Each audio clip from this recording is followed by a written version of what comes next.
Hello, welcome to game 4 against RTT. So this board seemed like there were a few things to do here, right? A couple things went through my mind. One was the classic native village bridge troll mega turn thing. The other thing was some kind of rush with Vineyard. So there's Ironworks to gain you lots of actions, and you can buy native villages easily as well as chariot races, and just pile on the actions that way and go after the vineyards very quickly. Labyrinth works well with your Ironworks. You gain 2 cards almost all the time, every time you play an Ironworks. And Fountain is there too, right? Fountain is there for a lot of points, and you just need 3 coppers to do so. So, looking at it, I went to do the native village bridge troll thing, honestly. And not purely, of course. The Ironworks is there because once a bridge troll is in play, and it's in play for 2 turns, you can play Ironworks to get more trolls. So I was going more after the trolls here rather than the Ironworks. You need to get to troll once though, and I felt the best way to do that was silver. If you are going after a pure, uh, when I say pure, I mean a more direct, a more focused rush strategy on the vineyards, you would open chariot race as my opponent did here, or native village. So now 6 hireling is tempting.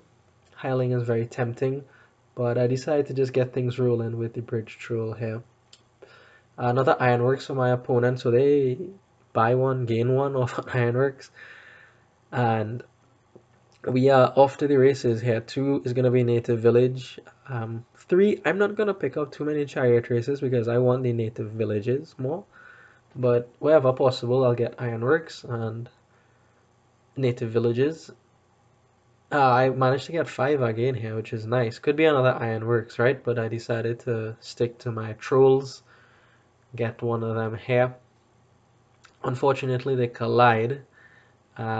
I am, however, still able to pick up a couple of things. I did decide to go after a second copper here just because of the labyrinth points. It would level it off, and also is one step closer to Fountain, which I feel is going to come into play here because the game is going to end very quickly. One pile is almost out. The Ironworks, I'm sure my opponent is going to take the last Ironworks here. So that big jump in points from the Fountain could come into play. My opponent also picks up a copper here. Anyway, so one pile is out.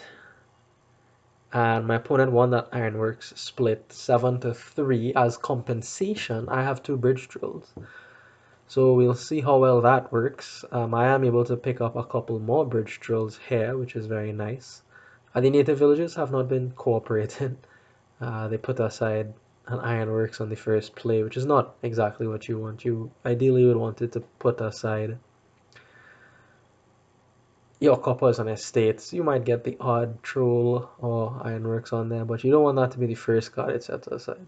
Anyways, more bridge trolls for me, and I'm going to pick up just more native villages. So even though I lost the Ironworks split, I am able still to put lots of actions in my deck because of the troll and potion for my opponent, which is reasonable.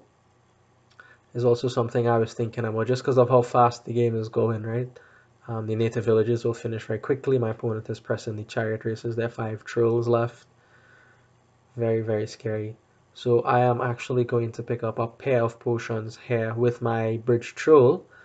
That's not the worst thing ever. I might be able to pick up 2 vineyards on a turn, and that might be the difference, honestly.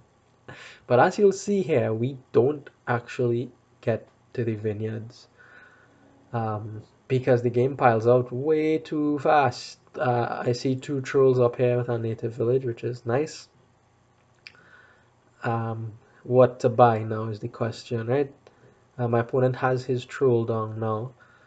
I decide on just pressing down the native villages as quickly as possible here. Could have been something like native village, chariot race, but I decided to stick to the native villages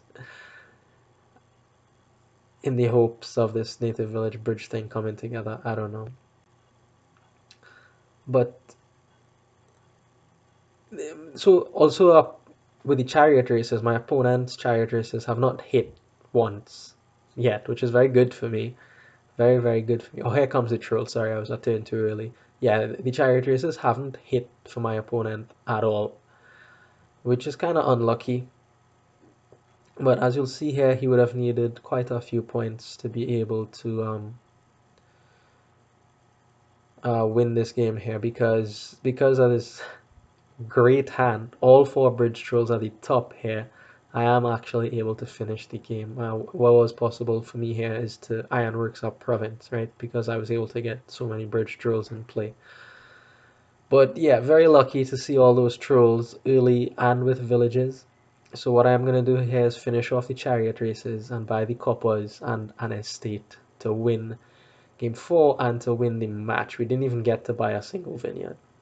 Anyway, so that was very fast. I felt like I got very lucky in the end there, but that's how it ends.